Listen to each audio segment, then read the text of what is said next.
E esta semana, 2 alunos foram expulsos de uma escola aqui da cidade por terem agredido uma das professoras durante a aula. Outros casos de briga no ambiente escolar já foram registrados nesse início de 2015 em vários locais aqui da cidade e também do estado. E hoje este vai ser o assunto do quadro Ministério Público ao seu alcance. Eu vou conversar com a promotora Rosângela Correia da Rosa, que está ao vivo aqui nos estúdios do Santa Maria agora. Boa tarde, promotora, bem-vinda. Boa tarde, Rodrigo. Pois é, esse é um assunto bastante importante para se comentar, que já foi tratado bastante aqui em Santa Maria. Em 2 escolas, vários casos já registrados a violência dentro do ambiente escolar, né, promotora? Pois é, nós vivemos, né, um paradoxo de que a educação é o lugar onde a comunidade, os alunos devem ter acesso aos bens da civilização, né? Ou seja, devem se tornar, não só ter o conhecimento cognitivo, mas também receber os valores que a nossa sociedade ao longo dos anos acumulou. E aí a gente fica pensando e questionando, então, o que na verdade nós estamos conseguindo transmitir para as gerações mais jovens, se o que elas trazem é exatamente essa postura de violência, né? Quando o esperado seria de que a escola fosse um lugar pacífico, um lugar de aprendizado. O primeiro ponto, eu acho que nos leva a todos nós que trabalhamos de alguma forma na área da educação e a sociedade em geral, porque a escola é do interesse de toda a comunidade, de toda a sociedade, a refletir sobre que lugar a paz está encontrando na vida das nossas comunidades, né? A maior parte das notícias, das situações que a gente acompanha sempre são de violência. Será que é exatamente isso? O que as crianças estão aprendendo desde pequeninhas, né? Quais os princípios que a família está trabalhando e o que a escola está conseguindo fazer? Eu acho que está se impondo assim uma reflexão muito forte sobre isso. E aí aparecem 2 correntes, né? Uma corrente que é a corrente punitiva, que é aquela corrente de que o aluno tem que ser expulso, de que tem que se ter uma punição, de preferência uma internação, e que leva, é o que a nossa sociedade tem feito, né? Lugares de internação, presídios, quanto mais violência, mais repressão.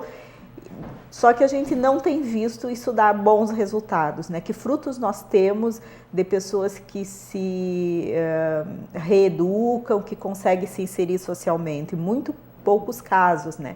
E uma outra corrente, que eu acho que é uma corrente relativamente nova, né, na nossa história, que é a de um trabalho através da mediação, da construção da paz, em que se chame os atores envolvidos nessa situação para construir uma outra postura, sem uma exclusão daquele local, daquela atividade de educação, né?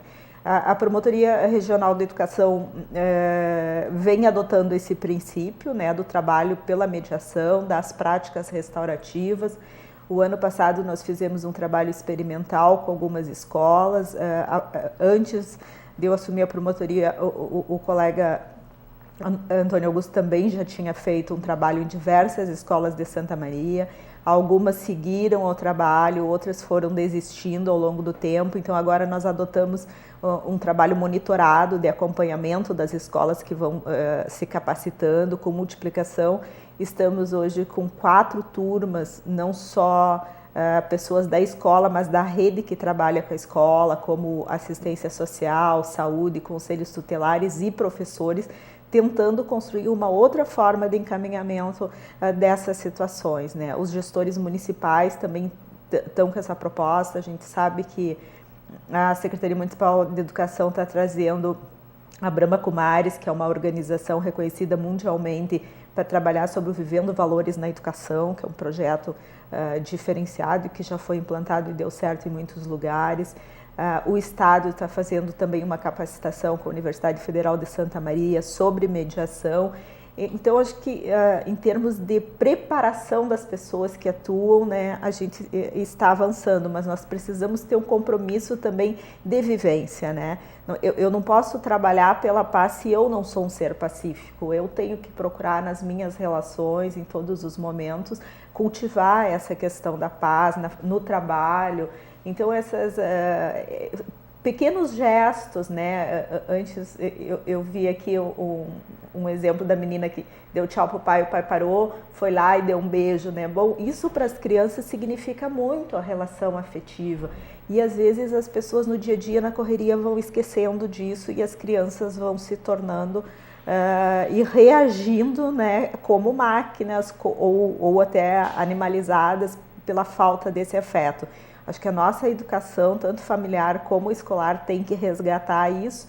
E a forma é capacitando os atores da educação para que eles multipliquem isso e também sejam valorizados, né? Porque o professor, muito tempo atrás, né, quando o professor chamava um pai na escola, o pai perguntava o que o filho tinha feito, né? Por que eu vim aqui? Hoje eles chegam na escola e perguntam o que o professor fez, né? Por que não deu atenção para o filho?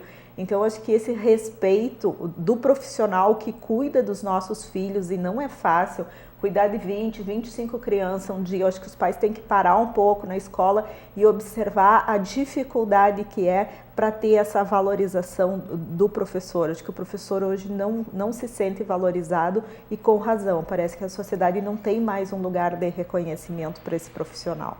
Pois é, um assunto também bastante delicado de se tratar, né, promotora, porque envolve criança, envolve adolescente e elas precisam desse novo fator, mudar esse ambiente socioeducativo que muitos deles não têm esse acesso, né? Então, como trabalhar, como fazer essa mudança no ambiente escolar para tentar diminuir essa onda de violência que anda afetando as escolas? Existem boas experiências, não só aqui em Santa Maria, como na região, no estado, que são escolas que se abriram para a comunidade, que recebem a comunidade, permitem que a comunidade usufrua do espaço escolar. Por exemplo, se a escola tem uma quadra de esporte, de alguma forma, nos finais de semana, os alunos, mesmo a escola não estando funcionando, eles possam usufruir desse espaço, porque na maioria dos bairros não tem uma atividade de lazer, não tem nada que os jovens possam fazer. E a pior coisa é a ociosidade, né? O jovem que não tem uma ocupação, o adolescente que não tem uma ocupação, ele cria uma ocupação e nem sempre uma ocupação lícita, né? E aí nós temos todos os riscos das drogas, da própria delinquência. Então, acho que a escola se tornar esse espaço efetivamente social e educativo, né? Claro que não é só a gestão da escola, e precisa que também os gestores do município, do estado, propiciem condições para isso, né, de pessoal, mas existem ótimos projetos, né, é preciso implementar e priorizar isso. Pois é, e ontem foi aprovado em primeira instância a redução da maioridade penal para 16 anos. A senhora acredita que esse seria o caminho correto para tentar mudar um pouco desse panorama? Olha, Rodrigo, primeiro, me parece que esse projeto é claramente inconstitucional e que, com certeza, o Supremo Tribunal Federal vai terminar sendo chamado a se posicionar sobre isso, né? O Brasil perde a oportunidade de fazer uma discussão importante sobre como trabalhar com os jovens, né?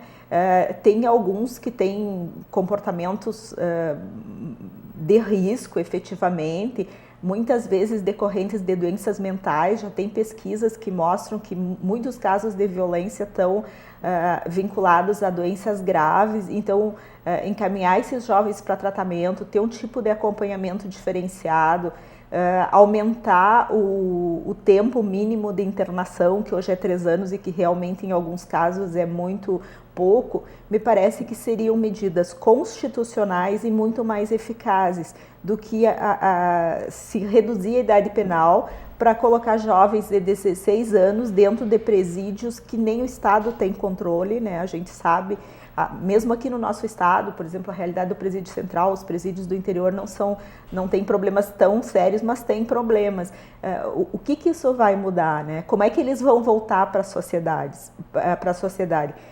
Eu penso que eles vão voltar muito mais animalizados do que eles entraram lá. Se eles têm problemas, eles vão voltar muito pior. Então, o Brasil perde a oportunidade, tem uma legislação de vanguarda, que é o Estatuto da Criança e do Adolescente, e deveria aprimorar para casos gravíssimos, né, para aplicar uma sanção maior, mas no regime do Estatuto, que é um regime ainda de educação de proteção.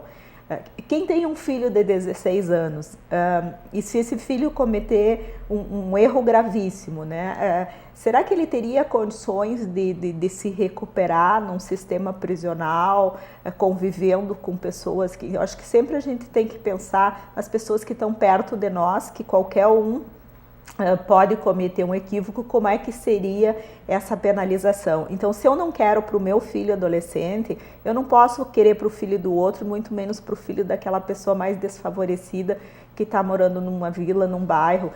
Trabalhar mais a questão da profissionalização também seria outra opção, porque esses jovens, o Brasil fechou na questão da aprendizagem, né? Esses jovens só podem fazer estágios como aprendizes e não existe oferta de aprendizado. Então, talvez possibilitar alguma... É um paradoxo, né? O jovem não vai poder trabalhar, mas ele vai poder ser preso. É isso que o Brasil está provando. Então, acho que a gente tem que pensar. Com certeza, já tem dados que comprovam que países que aprovaram essa redução da maioridade penal acabaram mudando de ideia porque viram que o índice de violência não diminuiu em nada. Então, não vai ter uma diferença assim grandiosa, tanto na criminalidade quanto na violência aqui no país. A gente vai continuar acompanhando esse caso, que ainda vai passar por várias comissões, né, promotora? O fato mesmo que precisa é dar oportunidade para essas pessoas, né? Eu acho que nós temos que pensar na questão da educação, da profissionalização, né? Porque o adolescente normalmente ele quer muito trabalhar e a nossa legislação nesse ponto engessa bastante, né? Deveria possibilitar melhor atividades de trabalho. Acho que isso ajudaria bastante. Tá certo, então, promotora, eu gostaria de agradecer a participação da senhora. Também muito obrigado por esclarecer alguns pontos importantes desse assunto que, sem dúvidas, vai ser muito discutido e merece um cuidado especial. Muito obrigado, promotora. Boa tarde. Nós que agradecemos o espaço, Rodrigo.